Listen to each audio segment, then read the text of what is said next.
You push through the glass doors. Heat hits like a wall. Lights out. Fridge is dead. Shelves half empty. You are hungry. You are tired. Every choice is a risk. Some of what looks like salvation will put you on your back faster than hunger will. 5 supermarket items are not just bad choices in this moment. They can actively poison you under survival conditions. Learn them, recognize them, decide fast. Your body is the only tool left. Treat food like ammunition. Check the seal. Know your aim.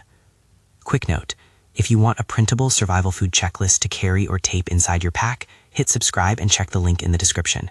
One sheet keeps you decisive when heat or fear slows you down. First rule of food triage: calories are useless if you're incapacitated. If an item can take you out of the game for a day or end your life, it's not food, it's a hazard. Your priority is functional fitness. Stay alert, mobile, able to move. Make choices that preserve that. Second rule, your senses are tools, not tests. Look, feel, smell from a safe distance. Do not taste to test. Never use your mouth as a lab. Third rule, time and method matter. Some toxins form when the cold chain breaks. Some plant compounds exist until destroyed by hard heat or lengthy processing. If you cannot meet the processing need with confidence, the right boil, the right soak, the right gear, then discard. Now the 5 items. Each one what it looks like, why it becomes dangerous in survival, quick red flags, and a clear rule. Make safe or throw away. 1. Compromised canned goods, the sleeping enemy. What it looks like: a dented can, a rusty seam, a lid that bulges, cans sitting in a puddle, cans with flaky rust at the seams, old stock crushed under other goods. Why it becomes dangerous: cans keep air and bacteria out. When that seal fails, through dent, deep rust, or being crushed, anaerobic bacteria can take over inside. One of them, Clostridium botulinum, makes a neurotoxin in low oxygen, low acid environments. That toxin is tiny and deadly. It can stop breathing. In other circumstances, other bacteria will rot the food and build toxins you can't see or smell reliably. Red flags you can spot fast: a bulging lid or swollen can, a can spurting liquid when you move it, rust that is eaten through seams, any can with a whole split seam or an off-color sticky residue on top, packages that have been wet for a long time, leaks pooled inside packaging. Avoid anything that looks like it's been squashed or sat in water. Clear field rule: do not open bulging, leaking, or badly damaged cans. Do not bring them into your shelter. Seal them if possible. Place them in a trash bag, away from where you store food. If you can, isolate and bury or burn them downwind, but only if that is safe to do in your environment. Mark the area. Risk reduction: intact, well-sealed cans from the center of a dry shelf are the priority. If a can worries you, throw it away. Your gut is not a test lab. Micro example. You pry open a cooler and find a dented tin of beans. The seam is rusty. The lid flexes when you press it. You walk away. Later, you watch someone else try to heat it and fall violently ill. That will not be you. 2. Dried kidney and similar beans that are undercooked. A fast knockout punch. What it looks like: bags of dried beans on the shelf. Small, wrinkled legumes. Kidney beans, broad beans, some types of red beans. They look harmless and calorie-dense. People reach for them instinctively. Why it becomes dangerous: certain raw beans contain phytohemagglutinin, a natural plant toxin. It's concentrated in some varieties, notably raw kidney beans. Small amounts can cause violent vomiting and diarrhea, and enough can leave you weak, dehydrated, and out of action for a day or more. The toxin is heat sensitive, but only to a proper, vigorous boil. A low simmer or barely hot water won't cut it. In a survival setting, unreliable fuel, weak flames, or small pans may leave the toxin active. Red flags you can spot fast: dried beans look normal, but don't assume they're safe unless you can cook them properly. Canned beans avoid this particular hazard, but check the can integrity first. If you only have a tiny stove, little fuel, or no pot that seals heat well, you cannot guarantee safety. Clear field rule: if you have the means to soak and then bring beans to a hard, rolling boil for a sustained period, and you have enough fuel and a proper pot, you can reduce the risk by discarding soak water and boiling aggressively. If you cannot, do not eat dried beans. Choose canned, intact, shelf-stable legumes first, or other carbohydrate sources you can trust. Risk caveat: boiling does reduce the toxin, but this demands reliable heat. Undercook and you may be knocked out for a full day. In a situation where you cannot risk downtime, skip dried beans. Micro example: you have a single canteen stove and a dented pot. Fuel is sparse. You're tempted to ration beans for later, but you know the stove won't keep a steady rolling boil. You drop the bag on a high shelf and move on. 3. Green, sprouted, or bitter potatoes and tubers, plant alkaloids that attack the nerves. What it looks like: potatoes with green skin, potatoes with long sprouts from the eyes, tubers left in the sun, flesh showing a green tint, bag smashed and old. Why it becomes dangerous. When tubers are exposed to light or stress, they produce solanine and related alkaloids to defend themselves. They concentrate in green flesh and in the sprouts. Solanine affects the gut and the nervous system. Vomiting, diarrhea, dizziness, and in large amounts, neurological symptoms. Bitter taste can be a sign, but you must not taste to test. The compound is not destroyed by quick cooking. Deep peeling and removing sprouts in green areas reduces the level but does not guarantee safety if greening is extensive. Red flags you can spot fast, green patches on skin. Widespread sprouting, soft, shriveled texture, small tubers with many eyes and long sprouts. If more than a small area is green, or if most tubers show green, that stock is compromised. Clear field rule. If only small areas are green, peel deeply and remove all sprouts and eyes. Cut away any green flesh until you see bare white tuber. If greening is extensive, the safe move is to discard.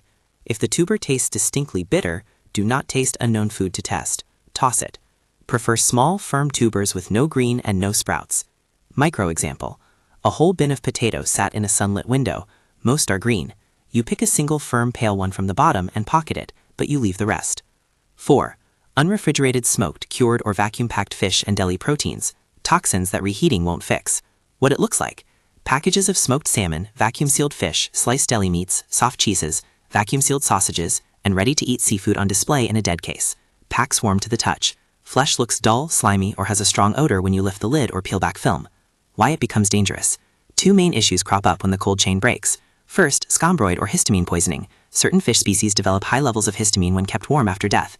Histamine is built before you eat. Heat won't remove it. Symptoms mimic an allergic reaction, flushing, headache, nausea. Second, preformed toxins from Staphylococcus bacteria or others make enterotoxins when food sits warm. These toxins survive reheating. Vacuum packaging can also create low-oxygen environments where Clostridium botulinum can grow if the product is not properly cured and stored. Red flags you can spot fast. Warm packages in a case that should be cold. Sticky or slimy surface under the film. Strong fishy or ammonia-like smell. Swollen vacuum packs. Any ready-to-eat protein that has been sitting in heat for hours. Clear field rule. If perishable protein has been unrefrigerated for an unknown length in warm conditions, do not eat it. Reheating does not reliably neutralize these toxins. Prefer shelf-stable proteins, sealed canned or dried goods, and only take refrigerated items that are cold to the touch and in intact cases. Micro example. You find a vacuum-sealed smoked trout, sun-warm and shiny. It smells off the moment you crack the film. You toss it and take a sealed pouch of jerky instead. 5. Cassava and certain cyanogenic tubers, an indefinito regional hazard that needs proper processing. What it looks like. Root vegetables labeled cassava, yucca, or generic tubers in the produce section. Some tubs are firm, some are soft. Labels vary. In some regions, bitter cassava is sold and requires careful processing. In others, supermarket stock only sweet varieties.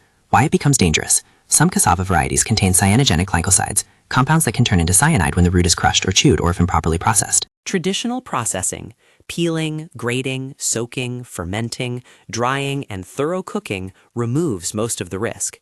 That processing is time-consuming and needs water and the right tools. In a supermarket setting, labeling may not be clear.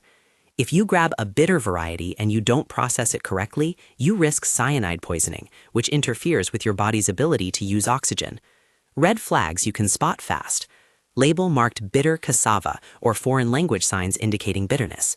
A very sharp, unpleasant taste if previously opened. Do not taste unknown tubers. Unfamiliar tubers with no label or that look different from the sweet varieties you recognize. Produce that is soft, moldy, or sitting in water for long periods. Clear field rule. If you can't identify the variety with confidence and you lack the means to peel, grate, leach, ferment, or cook thoroughly, avoid eating cassava and any unknown tubers. If you know it's a sweet variety or it's commercially processed and labeled as safe, follow the label. When in doubt, throw it out. Prefer carbohydrates you can prepare confidently. Micro example. You pick a long root labeled yucca in a country where both types are sold. The label is missing further details. You have no grater and limited water. You leave it. Decision framework fast checklist for the aisle. Ask the quick questions out loud and move. Is the seal intact? If no, throw. Is it perishable and unrefrigerated in heat? If yes, throw. Is it canned and dented at the seam or bulging? If yes, throw and isolate. Is it a dried bean that needs a hard boil and you don't have reliable heat? If yes, throw. Is it a tuber with green, sprouts, or unknown identity and you can't process it safely? If yes, throw. Can you make this safe with your current tools and fuel? If no, throw. A more tactical flow. Look for intact packaging first. Next, evaluate how much processing the food needs. Low processing and long shelf life items are the winners. Sealed cans, intact, packaged dried pasta, rice, and sealed retort pouches. High processing items are risky. perishable protein, vacuum-packed goods left warm, or plant items that demand long preparation. When time or fuel is a limiting factor, choose the zero processing option. Common traps and false rules. It smells fine, so it's safe is false. Some toxins have no reliable odor. Botulism has no standard smell. Histamine may not be obvious until symptoms start. I can reheat it and kill anything is false for preformed toxins like scombroid or staphylococcal enterotoxins, and for some plant toxins that survive cooking unless processed correctly. Canned goods are always safe is false when the can's integrity is compromised. A dented or rusty can is a risk. If I eat a little, I'll be okay is false. Some toxins act quickly and unpredictably. Even a small amount can incapacitate you. Minimal resource mitigation strategies. These are practical reductions of risk, not guarantees. Use only what you can personally execute with available gear. Isolate suspect cans. If a can bulges or leaks, do not open it. Bag it, mark it, and move it away from your stored food. If it's safe to burn or bury, that reduces the hazard in camp. Avoid opening or tasting at all costs. Favor low-handling foods. Shelf-stable carbohydrates, sealed retort pouches, whole grain crackers, commercial jerky, check seal, and intact canned goods from dry shelves are your primary choice. If you must process beans, soak in a clean container, discard soak water, then bring to a hard rolling boil in a covered pot with enough fuel for the duration. If you cannot maintain that level of heat reliably, do not risk it. For potatoes, peel generously. Cut out any green areas and sprouts. If the tuber is extensively green or soft, discard. For vacuum-packed proteins, if the package is warm, swollen, or smells off when opened, do not inhale deeply into the package. Discard. Reheating will not remove preformed toxins. Take only items that have remained cold and show intact seals. For cassava, if the packet or labeling says sweet, commercial varieties are usually lower risk. If the variety is unknown or the root taste is notably bitter in prior experience, avoid. Processing requires tools, water, and time. If you lack them, choose another carb source. When to eat a risky item, a survival calculus. Only when the benefits clearly outweigh the immediate danger. Ask yourself, is this my only calorie source for the next 24 to 48 hours? If I get sick, can I afford to be incapacitated for a day or two in my environment? Do I have the means to process this item safely right now? Is there an alternative sealed product that gives calories with far less risk? If the answer to any of these is no, let the item go. A single incapacitating meal can cost you the entire survival plan. Preserve function over minor caloric gain. What to do if you suspect poisoning. If someone shows symptoms, severe vomiting, blurred vision, difficulty breathing, paralysis, confusion, fainting, seek medical attention immediately. Call for help if you can. Move the person to fresh air, keep them warm, and monitor breathing. Do not try experimental treatments. There is no substitute for professional care. If evacuation is possible, prioritize it. Get them to a clinic or hospital as fast as safety allows. Final priorities. Keep this as a mantra. Health first, hydration second, calories third. Tools and mobility beat any single meal. Your body is your most valuable gear. Don't risk it on a snack that could end your mission. Wrap up, fast and decisive. 5 supermarket items to watch for. Compromised cans, undercooked dried beans, green or sprouted potatoes, unrefrigerated, smoked or cured or vacuum-packed proteins, and improperly processed cassava or unknown tubers. Look for bulges, leaks, green flesh, warm packages, and unknown labels. Decide quickly, can you make it safe with what you have? If not, trash it. If this checklist helped you see the difference between a meal and a hazard, subscribe and grab the printable survival food checklist in the link below. Stick it in your pack. One page will shorten decisions when your hands are shaking and the lights are out. And one last line you must remember. If you suspect poisoning, get professional medical help immediately. Do not experiment. Stay alive, stay sharp. Make every calorie count toward getting you out.